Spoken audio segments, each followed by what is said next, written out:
तो मैं Navneet Gautam classes of physics में आप सभी का स्वागत करता हूं। बीएससी थर्ड सेम इलेक्ट्रोमैग्नेटिक्स आप लोग पढ़ रहे हैं और इलेक्ट्रोमैग्नेटिक्स में लास्ट लेक्चर में मैंने आपको गोस थ्योरम के एप्लीकेशंस में एक एप्लीकेशन कराया था जिसका नाम था इलेक्ट्रिक फील्ड इंटेंसिटी या electric field due to non conducting charge solid sphere. ठीक है जी।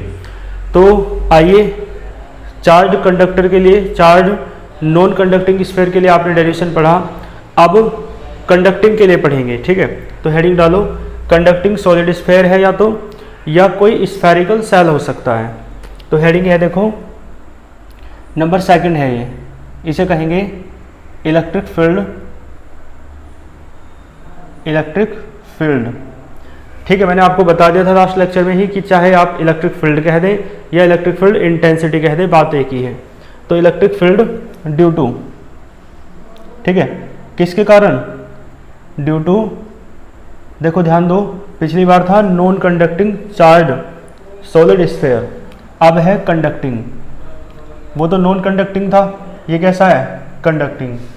ठीक है जी। यानी वो अचालक था, ये चालक है और चार्ज है, यानी इस पर आवेश बिखरा है, आवेशित है। और कैसा है? Solid sphere. Solid sphere clear है। तो इसके लिए डेरिवेशन हो या तो या, देखो ध्यान देना, स्फेरिकल सेल हो यानी गोलीय कोष। ये तो है ठोस गोला, चाहे गोलीय कोष हो, गोलीय कोष यानी अंदर से तो खोखला रहता है गोलीय कोष, और गोलीय कोष जो होता है वो अंदर से कैसा रहता है? खोखला, लेकिन उसकी परत रहती है ना, कुछ मोटाई की उसकी परत रहती है। ठीक है। तो सॉलिड स्फीयर तो ठोस है अंदर से पूरा, लेकिन स्फेरिकल सेल भी हो सकता है। और स्फेरिकल सेल हो तो चाहे कंडक्टिंग हो, ठीक है जी, या नॉन कंडक्टिंग हो, कोई फर्क नहीं पड़ता। स्फेरिकल सेल में, स्फेरिकल सेल के लिए डेरिवेशन सेम होगा, चाहे स्फेरिकल सेल कंडक्टिंग हो चाहे नॉन कंडक्टिंग हो। यानी जैसे आपने देखा ना, सॉलिड स्फीयर कंडक्टिंग है तो डेरिवेशन आज का अलग होगा, नॉन कंडक्टिंग था तो लास्ट डेरिवेशन वो अलग था। लेकिन यदि स्फेरिकल सेल हो, गोलीय कोष हो, तो डेरिवेशन मतलब, तो स्फेरिकल सेल जो है कंडक्टिंग के लिए भी और नॉन कंडक्टिंग के लिए भी डेरिवेशन कैसा होगा? सेम। ठीक है। बेसिक बातें मैं आपको बता देता हूँ, बार बार है ना, दोनों लैंग्वेज में बोलना संभव नहीं हो पाता है, तो मैं बेसिक वर्ड आपको बता के चलता हूँ, एक ही बार आप ध्यान रखा करें। तो जैसे कि कंडक्टिंग कहा तो कंडक्टिंग का अर्थ चालक, और नॉन कंडक्टिंग कहा तो उसका अर्थ क्या है? अचालक। ठीक है, क्लियर है। सॉलिड स्फीयर यानी ठोस गोला, और स्फेरिकल सेल यानी कि गोलीय कोष। तो देखो, कंडक्टिंग हो चाहे नॉन कंडक्टिंग हो, ठीक है जी, कंडक्टिंग हो चाहे नॉन कंडक्टिंग हो, लेकिन क्या होना चाहिए? Spherical shell. स्फेरिकल सेल, ठीक है, कोई दिक्कत नहीं है। हेडिंग समझ में आई आपको? स्फेरिकल सेल होना चाहिए, चाहे कंडक्टिंग हो और चाहे नॉन कंडक्टिंग हो। ठीक है जी। तो चाहे कंडक्टिंग हो चाहे नॉन कंडक्टिंग हो, बात समझ में आई आपको? चलो अब इसका डेरिवेशन करते हैं। तो मैंने देखो, इसका डायग्राम भी पिछली बार की तरह ही रहेगा, लेकिन बस थोड़ा सा अंतर है। देखो अंतर क्या है, मैं आपको बता दूं। ये एक या तो स्फेरिकल सेल है, अब स्फेरिकल सेल चाहे कंडक्टिंग हो नॉन कंडक्टिंग हो, कोई फर्क नहीं पड़ता, तो कोई सा हो, हम सिर्फ क्या कह रहे हैं? Spherical shell. या ये सॉलिड स्फीयर है तो कैसा है? कंडक्टिंग। तो इसके लिए, और देखो ध्यान देना, कंडक्टिंग सॉलिड स्फीयर के लिए, कंडक्टिंग स्फेरिकल सेल के लिए, नॉन कंडक्टिंग स्फेरिकल सेल के लिए, यानी तीनों के लिए डेरिवेशन कैसा है? सेम। ठीक है। और नॉन कंडक्टिंग सॉलिड स्फीयर के लिए जो डेरिवेशन था वो क्या था? अलग था, वो है ना, लास्ट लेक्चर में मैंने आपको कराया। तो देखो इसमें क्या है, ये तीनों के लिए डेरिवेशन क्यों है सेम? तो चाहे कंडक्टिंग हो, है ना, कंडक्टिंग सॉलिड स्फीयर हो, चालक ठोस गोला, तो आप अंदर आवेश दोगे, चार्ज दोगे, मान लो प्लस क्यों दिया, तो वो इसमें एक ऐसा गुण होता है, प्रॉपर्टी होती है, सारा आवेश है ना पृष्ठ पर फैल जाता है, सरफेस पर डिस्ट्रीब्यूट हो जाता है। ठीक है जी। और यदि स्फेरिकल सेल है तो अंदर से खोखला है, तो फिर तो अंदर टिक ही नहीं पाएगा आवेश, सारा चार्ज कहाँ जाएगा? सरफेस पर। ठीक है। तो स्फेरिकल सेल हो चाहे कंडक्टिंग सॉलिड स्फेयर हो, दोनों ही स्थितियों में चार्ज कहाँ जाता है? सरफेस पर। तो उसमें मैंने दिखाया था ना, पूरे वॉल्यूम पर चार्ज दिखाया था, पूरे आयतन पर। यहाँ पर केवल सरफेस पर चार्ज दिखाएंगे इस तरीके से। और ये डेरिवेशन तो आपका 12th में भी था, ठीक है जी। और देखियो रेडियस कितनी है? स्मॉल आर, है ना, बल्कि रेडियस को तो कैपिटल आर से माना था पिछले डेरिवेशन में, तो कैपिटल आर से ही मानो, ठीक है जी। तो ये बातें हैं, तो इसकी लैंग्वेज में बोल देता हूँ, लेट अस कंसिडर, ठीक है जी। ए जो भी जिस मतलब एक कौन है भाई, जो भी आपके एग्जाम में वही है। तो चाहे चार्ज सॉलिड स्फेयर हो, कंडक्टिंग सॉलिड स्फेयर हो, चाहे इनमें से, इन दोनों में से कोई सा एक हो, है ना, जो भी। तो मान लो आप एक काम करो, कोई सा आप एक वर्ड लेके चलो और एक के लिए कर लो, और फिर जिसके लिए आए वो तो हेडिंग में लिखा ही है, फिर वही वर्ड यूज कर देना एग्जाम में। कर लोगे ना, तो क्या मान के चले हम मान लो स्फेरिकल सेल मान के चल रहे हैं, ठीक है जी, कोई दिक्कत तो नहीं। तो आप क्या लिखेंगे? Let us consider a spherical shell of radius capital R, ठीक है। Let plus Q charge is given to the spherical shell which is distributed equally on its surface. इसके सरफेस पर इक्वली डिस्ट्रीब्यूट हो जाता है वो चार्ज, ठीक है। हिंदी में सुन लो एक बार। माना कोई आर त्रिज्या का, कैपिटल आर त्रिज्या का कोई गोलीय कोश है जिसे प्लस क्यू आवेश दिया जाता है। यह आवेश उसके संपूर्ण पृष्ठ पर, है ना, एक समान रूप से फैल जाता है। कोई दिक्कत तो नहीं इतना। अब देखो 3 स्थितियां यहाँ पे बनेगी। एक बार पॉइंट पी आप बाहर मान के चलेंगे, है ना, जिस पर आपको इलेक्ट्रिक फील्ड या इलेक्ट्रिक फील्ड इंटेंसिटी ज्ञात करनी है, यानी वैद्युत क्षेत्र या वैद्युत क्षेत्र की तीव्रता जिस बिंदु पर आपको ज्ञात करनी है, ठीक है जी।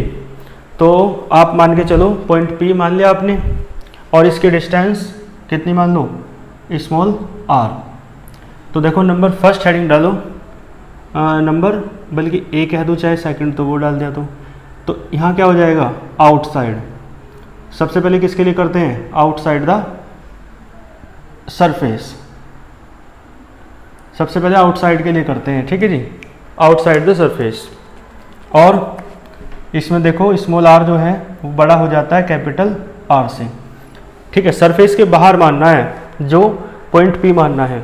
तो बस आप इसमें लिखेंगे लेट पी बी द, इसके अंदर है ना, या बल्कि उसी में लिख लो, हेडिंग से पहले लिखो लैंग्वेज अभी, और let P be the point, है ना, at distance small R at which we will find out the electric field intensity. Clear है?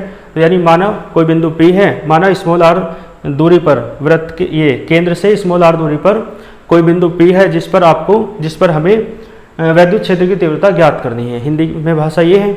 और सुनो ध्यान से, अब हेडिंग डालनी है और फिर ये डायग्राम बना देना है। और डायग्राम आपको पता है कैसा बनाते हैं, पॉइंट भी थोड़ा पास ही मान लो, ज़्यादा दूर नहीं,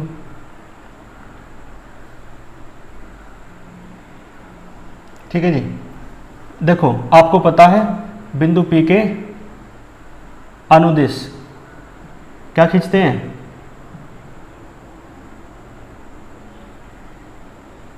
ठीक है जी, बिंदु P के अनुदिश एक क्या खींचा आपने? गौसीय पृष्ठ खींचा है ना। बिंदु P के अनुदिश एक गौसीय पृष्ठ खींचा है, ठीक है, खींच लोगे ना। चलो, तो गौसीय पृष्ठ की त्रिज्या कितनी है? स्मॉल आर, है ना। इसे इंग्लिश में कहते हैं गॉसियन सरफेस, ठीक है। ये जो है ये वाला मैंने लास्ट लेक्चर में बताया था, गॉसियन सरफेस कहते हैं इसे, है ना। हिंदी में कहते हैं गौसीय पृष्ठ, ठीक है। और देखो एक विशेष बात, देखो पूरे का एरिया तो जो है होगा, जो स्मॉल एरिया है, मान लो DA मान लो, तो वेक्टर DA तो इस तरफ होगा, है ना। और प्लस से निकलकर इलेक्ट्रिक फील्ड लाइंस, वैद्युत बल रेखाएं आगे की तरफ चलेंगी, तो वेक्टर E भी इस तरफ होगा। तो थीटा बराबर क्या होगा? थीटा बराबर, दोनों पैरेलल है ना, समांतर, तो थीटा बराबर क्या होगा? 0, ठीक है। तो डेरिवेशन का डायग्राम बिल्कुल सेम है, बस अंतर क्या है? अंतर ये है कि ये जो आपको डायग्राम दिख रहा है, इसमें जो चार्ज है ना वो केवल सरफेस पर है, चार्ज केवल कहाँ है, सरफेस पर। कोई दिक्कत तो नहीं। चलो तो देखो आपको पता है क्या करना है। सबसे पहले इलेक्ट्रिक फ्लक्स निकालेंगे आप पासिंग थ्रू स्मॉल एरिया, पिछले डेरिवेशन की तरह ही तो है, पासिंग थ्रू, ठीक है जी, स्मॉल एरिया। ठीक है जी, स्मॉल एरिया से निकलने वाला आपको चुंबकीय ये क्या बोलते हैं, वैद्युत फ्लक्स निकालना है, स्मॉल एरिया डी से गुजरने वाला। ठीक है, सूक्ष्म अवयव या सूक्ष्म क्षेत्रफल डी से गुजरने वाला वैद्युत फ्लक्स हिंदी में कहेंगे। और देखो डी फाई ई होगा क्योंकि स्मॉल है, और क्या होता है vector E dot vector D A. जब स्मॉल एरिया है तो यहाँ भी तो डी आया, और देखो इसे आप लिख सकते हो E D A cos zero. Cos zero तो 1 होता है, देखो थीटा 0 है ना, तो डी फाई ई कितना आया, ई डी ए। ठीक है, और फिर आप क्या करेंगे, आप इलेक्ट्रिक फ्लक्स निकालेंगे। ठीक है जी, जो संपूर्ण क्षेत्रफल से गुजर के जाएगा। Electric flux passing through complete area. ठीक है, संपूर्ण क्षेत्रफल से गुजरने वाला वैद्युत फ्लक्स। ठीक है, तो देखो फाई ई है ना भाई, दोनों तरफ का क्या कर दो, चलो ऐसे देख लो, दोनों तरफ का क्या कर दो, इंटीग्रेशन। ठीक है, डिफरेंशियल और इंटीग्रल अपोजिट होते हैं तो दोनों एक दूसरे से कैंसिल हो जाएंगे, तो बचेगा केवल फाई ई, और ई निकाल लो बाहर। ठीक है जी, और ये बचेगा आपका, और यहाँ क्लोज्ड इंटीग्रल ले लो। ठीक है, क्योंकि क्लोज्ड है ना, सरफेस बंद है मतलब, है ना। तो देखो क्लोज्ड इंटीग्रल डी ए, भाई डी ए स्मॉल एरिया था, अब उसका क्लोज्ड इंटीग्रल कर दिया तो इस इंटीग्रल करते ही स्मॉल क्या हो जाता है, कंप्लीट हो जाता है। तो इसलिए ये किसके बराबर होगा, कंप्लीट एरिया के। और एरिया किसका है ना, जिसका स्मॉल एरिया था ये माना था ना, तो इसका कंप्लीट एरिया यानी इसका है ना गॉसियन सरफेस का, तो इसका एरिया क्या होगा, स्फेयर है ना ये, तो 4 पाई स्मॉल आर स्क्वायर होगा। स्फेयर का एरिया होता है 4 पाई आर स्क्वायर, गोले का क्षेत्रफल। ठीक है, और स्मॉल आर रेडियस है गॉसियन सरफेस की। ठीक है जी, एक काम और कर लो, आप जानते हो गॉस थ्योरम, फाई ई बराबर होता है 1/एप्सिलॉन नॉट इंटू क्यू। इसकी भी वैल्यू रख दो तो हो जाएगा 1/एप्सिलॉन नॉट इंटू क्यू बराबर ई, और यहाँ हो जाएगा 4 पाई स्मॉल आर स्क्वायर। ठीक है जी, तो यहाँ से देखो कैपिटल ई आ गया है ना, तो कैपिटल ई बराबर क्या आएगा, ये आएगा 1/4 pi epsilon naught into small Q upon small R square. ठीक है जी, क्लियर है यहाँ तक, तो ये है ना। और इसके बाद देखो, इसके बाद देखो ध्यान देना, आप एक फॉर्मूला जानते हैं, यहाँ देखो चार्ज पूरे वॉल्यूम पर नहीं है बल्कि सरफेस पर है, पृष्ठ पर है केवल, तो आप यहाँ पर सरफेस चार्ज डेंसिटी लगाएंगे। जबकि जब लास्ट डेरिवेशन आपने करा था तो आप वॉल्यूम चार्ज डेंसिटी वाले फॉर्मूले का यूज कर रहे थे, तो समझ गए ना क्यों, क्योंकि वहाँ चार्ज पूरे वॉल्यूम पर था, आयतन पर, और यहाँ पूरे सरफेस पर यानी पृष्ठ पर है। ठीक है, तो यहाँ आएगा सिग्मा बराबर होता है क्यू अपॉन ए। क्यू बराबर क्या आएगा, सिग्मा इंटू ए, और ए है एरिया।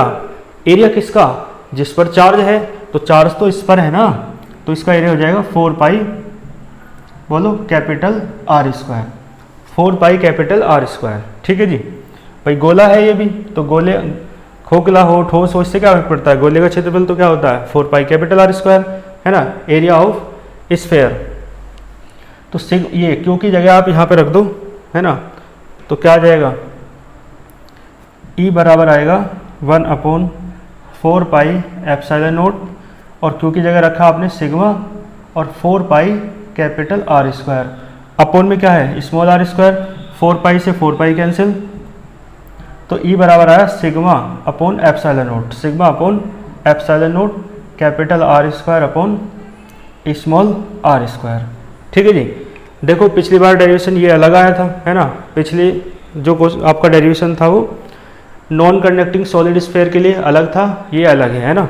तो एक इसका जो फर्स्ट पार्ट है आउटसाइड द सरफेस, ये आपका कंप्लीट हुआ, इसका आप स्क्रीनशॉट ले लीजिए। ठीक है जी, तो इसका स्क्रीनशॉट ले लिया होगा आपने। आइए अब दूसरी हेडिंग डालो। आउटसाइड की जगह क्या आएगा, बल्कि ऑन द सरफेस आ जाएगा, है ना।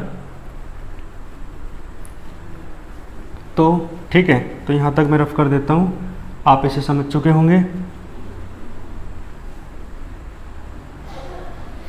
ठीक है जी, तो क्या आएगा, केवल नंबर सेकंड हेडिंग हो जाएगी, बल्कि बी पार्ट कह सकते हो, क्या, ऑन द सरफेस। ठीक है जी, ऑन द सरफेस कह दो। ऑन द सरफेस का अर्थ क्या हुआ, यानी पृष्ठ पर लेना है बिंदु P। तो बिंदु P जब पृष्ठ पर है तो स्मॉल r किसके बराबर हो जाएगा, कैपिटल R के, है ना। तो डायग्राम में पता है आपको क्या चेंज होएगा। ठीक है, क्या चेंज होगा, ये जो गॉसियन सरफेस है ये अब सरफेस पर ही लेना है, बस, है ना।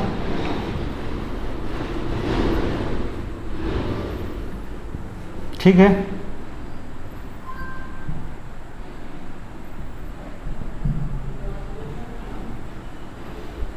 देखो क्लियर है, पॉइंट P यही लेना है। तो ये क्षेत्रफल कितना मान लिया, DA, एरिया स्मॉल एरिया, और इसका एरिया वेक्टर DA क्षेत्रफल सदिश, और वेक्टर E इस तरफ। तो यहाँ भी थीटा बराबर कितना, 0, है ना। और यही आपका गॉसियन सरफेस हो जाएगा, यानी जो रियल वाला स्फेयर है ना उसी के ऊपर है अब गॉसीय पृष्ठ, गॉसियन सरफेस। यानी गॉसियन सरफेस पॉइंट P के अनुदिश होता है ना। तो बिंदु P तो यहाँ है, अब सरफेस पर ही, तो फिर ये इसका डायग्राम हो जाएगा, कोई दिक्कत तो नहीं। यानी जो चीज़ बाहर थी ना अब वो यहीं आ गई पृष्ठ पर। तो इस स्थिति में स्मॉल r और कैपिटल R दोनों बराबर हो गए ना। ठीक है, देख लो, पॉइंट P की डिस्टेंस है स्मॉल r और रेडियस है कैपिटल R। तो इस स्थिति में स्मॉल r बराबर हो जाता है कैपिटल R, है ना। ठीक है जी, बल्कि ऐसे कहो बिकॉज, है ना, क्योंकि यहाँ पे स्मॉल r किसके बराबर है, कैपिटल R के। सो ये फॉर्मूला बताओ क्या बन जाएगा, स्मॉल r की जगह कैपिटल R रख दो, 1/4 pi epsilon naught into Q upon capital R square. ठीक है जी, और दूसरा क्या बन जाएगा, एंड कैपिटल E बराबर है sigma upon epsilon naught into capital R square upon small r की जगह भी कैपिटल R। तो E बराबर बचेगा सिग्मा अपॉन एप्सिलॉन नॉट। ठीक है जी, क्या बचा, sigma upon epsilon not. Clear है। तो ऑन द सरफेस के लिए भी हमने बात की, इसमें कोई डाउट आपको नहीं होगा। अब देखो ऑन द सरफेस के बाद हम बात करेंगे, इसका भी एक स्क्रीनशॉट ले लो, हम बात करेंगे इनसाइड, है ना। तो पूरा डायग्राम दोबारा बना लेते हैं। ठीक है जी, तो अब कहाँ की बात करेंगे, इनसाइड द सरफेस, यानी इस बार पॉइंट P कहाँ लेंगे, अंदर लेंगे।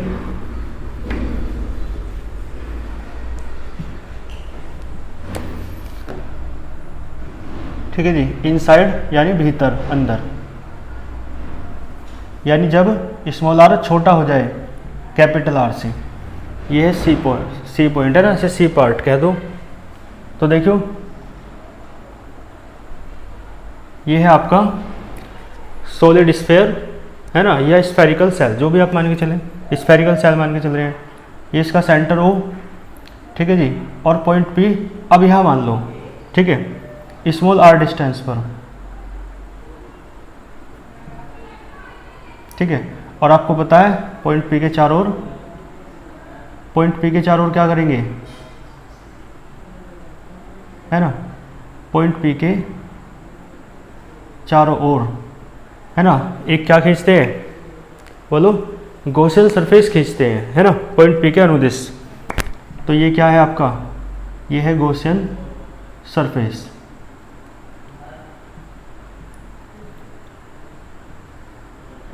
और ये जो स्फेयर है इस पर तो चार्ज है, कैसा चार्ज है, पॉजिटिव चार्ज। ये जो स्फेरिकल सेल है ना, क्लियर है जी। और आपको पता है स्मॉल एरिया डी ए, ये वेक्टर डी ए इस तरफ है ना, वेक्टर ई इस तरफ, और दोनों के बीच का एंगल यहाँ भी थीटा बराबर 0 होगा। और इसकी रेडियस तो आपको पता है कितनी होगी, कैपिटल आर। यहाँ दिखा लो चाहे यहीं दिखा लो, है ना, ठीक है। तो कैपिटल आर ज़्यादा है देखो, है ना, और स्मॉल आर कम है। और हाँ, ये पॉइंट कौन सा है, पॉइंट पी, ठीक है जी। तो इस तरीके से ये डायग्राम हो गया। अब देखो, हालांकि इसमें इतने वो करने की आवश्यकता है भी नहीं, है ना, क्योंकि जो प्लस क्यू चार्ज दिया था ना वो अंदर है ही नहीं, ठीक है, वो अंदर है ही नहीं, वो सारा कहाँ चला गया, कहाँ चला गया सारा का सारा, पृष्ठ पर, है ना। तो यहाँ पर इतने ज़्यादा चीज़ें बनाने की आवश्यकता नहीं भी है, ना भी बनाओ तो चल जाएगा। क्लियर है। तो क्या कहेंगे, एक काम करो तो फिर बनाने को रहनी दो, है ना।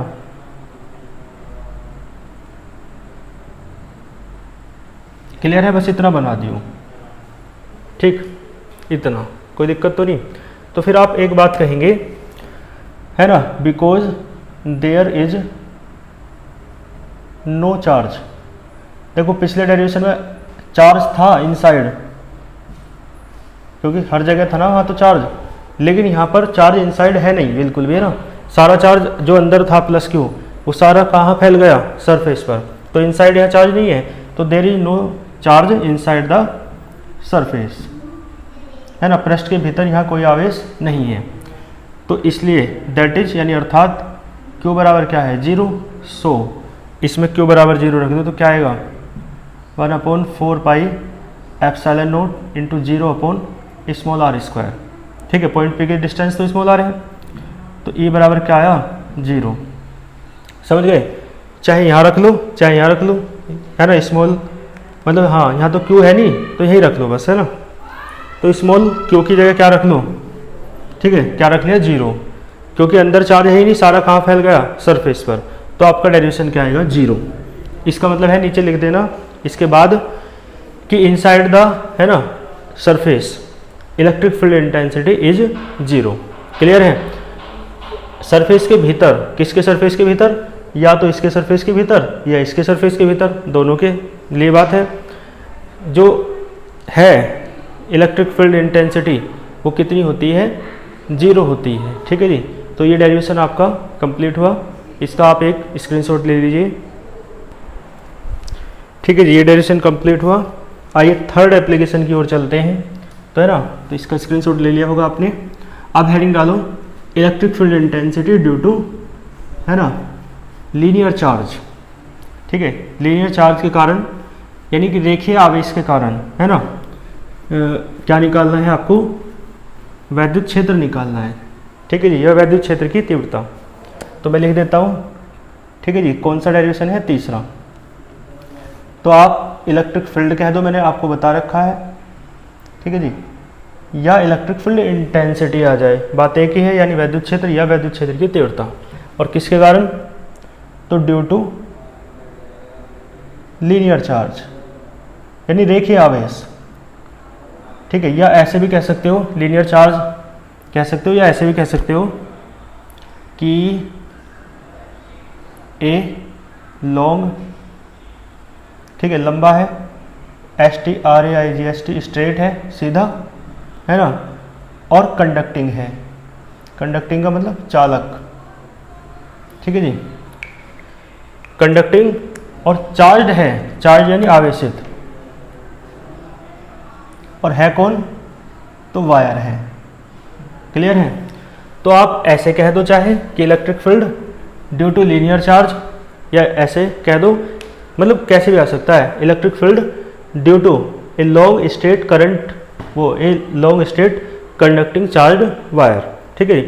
और एक बात और भी आ सकती है साथ में ऐड होके, ऑफ इनफाइनाइट लेंथ, ठीक है जी, जिसकी लेंथ का आपको पता नहीं है ना, ए ऑफ इनफाइनाइट लेंथ।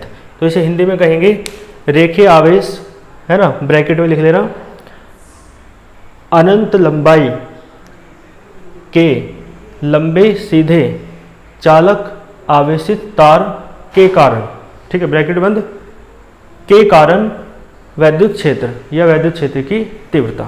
समझ गए? डेरिवेशन की हेडिंग क्या है समझ गए होंगे आप। अब इसका डायग्राम बना लेते हैं। देखो तो देखो एक वायर है, ये रहा, ऊपर कहाँ तक है हमें नहीं पता तो हमने डॉटेड कर दिया, नीचे कहाँ तक है हमें नहीं पता तो हमने डॉटेड कर दिया।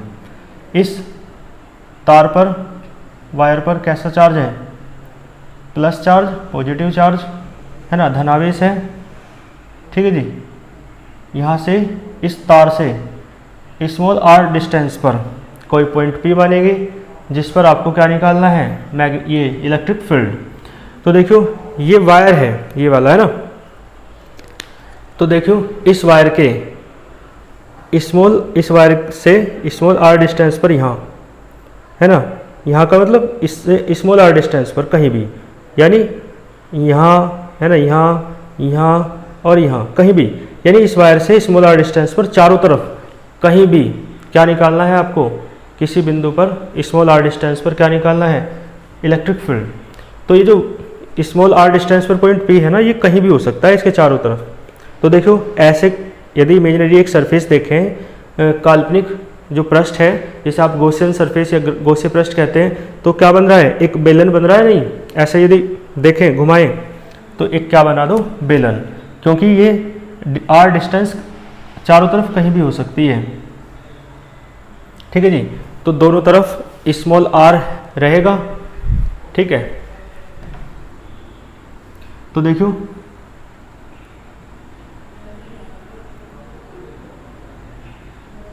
क्या बना रहे हैं? गॉसियन सरफेस,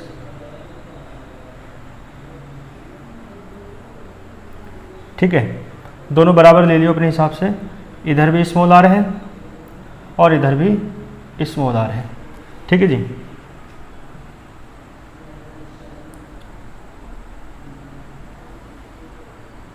बेलन बनेगा गॉसियन सरफेस जो है, यानी सिलेंडर, ठीक। और जो सिलेंडर बन रहा है भाई, स्फेयर के ये वायर की लेंथ तो हमें पता नहीं, लेकिन ये जो गॉसियन सरफेस हमने बनाया है इसकी लेंथ आप कितनी मान सकते हो? स्मॉल l, ठीक है जी। क्लियर है बात? ठीक। और देखो आपको ऐसे करना है, पूरे का एरिया, ये गॉसियन सरफेस है, गॉसियन पृष्ठ, देखो पूरे का एरिया कितना भी हो हमें स्मॉल एरिया मानना है, तो स्मॉल एरिया मान लो dA है ना। और आपको पता है ये पॉइंट P, यहाँ पर जो एरिया वेक्टर है आपको पता है सरफेस के परपेंडिकुलर होता है हमेशा, है ना।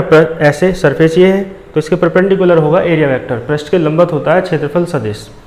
और प्लस से निकलकर जो इलेक्ट्रिक फील्ड लाइन्स है वो भी तो ऐसे ही जाएंगी, तो इलेक्ट्रिक फील्ड भी इसी डायरेक्शन में होगा, ठीक है जी। तो थीटा बराबर यहाँ कितना है?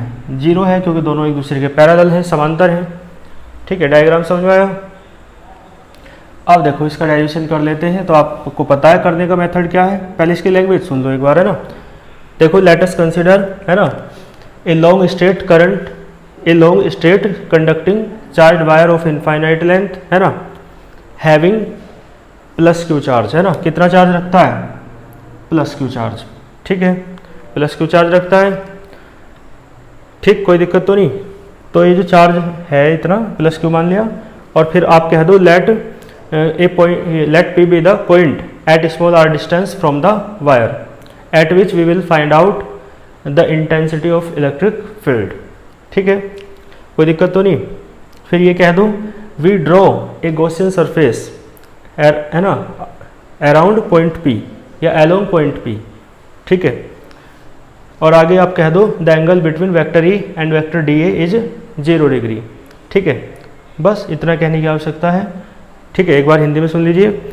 माना कोई अनंत लंबाई का लंबा सीधा चालक आवेशित तार है ना, जिस पर प्लस क्यू आवेश है। तार से स्मॉल r दूरी पर कोई बिंदु P है जिस पर हमें क्या करना है? जिस पर हमें विद्युत क्षेत्र की तीव्रता ज्ञात करनी है, ठीक है। और देखो ध्यान से, देखो ध्यान दो, बिंदु P पर वेक्टर E तथा वेक्टर dA के बीच का कोण 0 डिग्री है, ठीक है। और हाँ, एक बात और कहनी है कि बिंदु P के अनुदिश एक काल्पनिक पृष्ठ खींचा जाता है जिसे गौसीय पृष्ठ कहते हैं। ठीक है, कर लोगे। चलो अब देखो इसके बाद, तो देन डायग्राम, फिर लैंग्वेज तो याद नहीं करनी होती, डायग्राम को देख के ही लिखना होता है, जो दिख रहा है वो लिखना है। तो देन तुम्हें पता है कॉन्सेप्ट क्या है, पहले इलेक्ट्रिक फ्लक्स निकालेंगे स्मॉल सरफेस से पास होकर जाने वाला। तो देन इलेक्ट्रिक फ्लक्स पासिंग, बोलो, पासिंग थ्रू, ठीक है जी, बोलो, स्मॉल एरिया, ठीक है, यानी सूक्ष्म क्षेत्रफल dA से गुजरने वाला वैद्युत फ्लक्स क्या आएगा, d फाई ई बराबर vector E dot vector dA, ठीक है।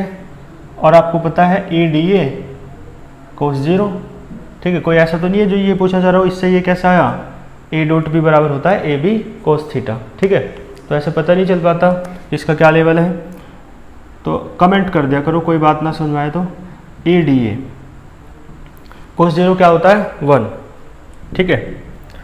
अब तो तुम्हें पता है क्या निकालना है, इलेक्ट्रिक फ्लक्स पासिंग थ्रू, ठीक है जी, इलेक्ट्रिक फ्लक्स पासिंग थ्रू, बोलो, कंप्लीट एरिया क्या आएगा, फाई, देखो डी फाई ई है, इंटीग्रल हो जाएगा दोनों तरफ, लेकिन यहाँ क्या होगा, क्लोज्ड इंटीग्रल, क्लोज्ड है ना पूरा जो गॉसियन सरफेस है, डिफरेंशियल और इंटीग्रल कैंसिल हो जाएंगे, तो बचेगा केवल फाई ई, ई बाहर आ जाएगा और ये हो जाएगा क्लोज्ड इंटीग्रल डी ए। और फिर तुम्हें पता है क्लोज्ड इंटीग्रल डी ए यानी स्मॉल एरिया था डी ए, इंटीग्रल करके कंप्लीट हो गया, कंप्लीट एरिया ले रहा है गॉसियन सरफेस का, ठीक है। और इसका कंप्लीट एरिया क्या है, ये वाला जो चारों तरफ है वो है वक्र पृष्ठ, बेलन का वक्र पृष्ठ है ना, कर्ड एरिया ऑफ सिलेंडर क्या होता है, 2 पाई आर एच होता है, एच की जगह एल है, ठीक है। तो ये आ जाएगा। और गॉस थ्योरम तो लगानी है क्योंकि गॉस थ्योरम के एप्लीकेशंस है, तो क्या आएगा 1/ε0 इंटू क्यू। तो आप इसका मान रखो 1/ε0 इंटू क्यू बराबर ई, और इसकी जगह रख दो 2 पाई आर एल, कोई दिक्कत तो नहीं। तो देखो ई निकल गया, यहाँ से आप ई निकाल दो, तो ई बराबर आएगा ये 1/2 पाई ε0, 1/2 पाई ε0 है ना। बल्कि एक काम और करना पड़ेगा यहाँ पे, देखो ध्यान दो, आपने वो पढ़ा है लीनियर चार्ज डेंसिटी का फॉर्मूला पढ़ाया था ना मैंने पहले लेक्चर में, लैम्डा बराबर होता है Q/L।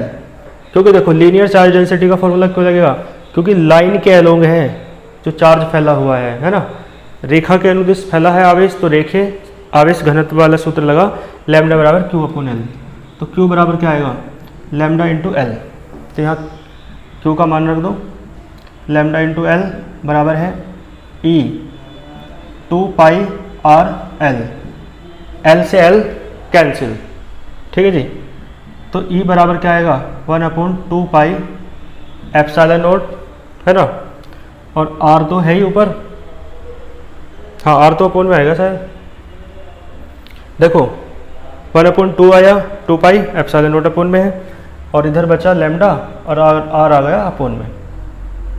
तो डेरिवेशन ये आया E बराबर 1/2 पाई ε0 है ना into lambda upon R, clear है। तो ये डेरिवेशन आपका कंप्लीट हुआ, यही आपका डेरिवेशन था, इसमें आपको कोई डाउट नहीं होगा, ठीक है। आज के लेक्चर में इतना ही रखते हैं, 2 डेरिवेशन मैंने आपको कराए है ना, इन दोनों डेरिवेशंस को आप बहुत अच्छे से तैयार कर लीजिएगा। मिलते हैं नेक्स्ट लेक्चर में, अच्छे से पढ़ते रहिए, ऑल द वेरी बेस्ट।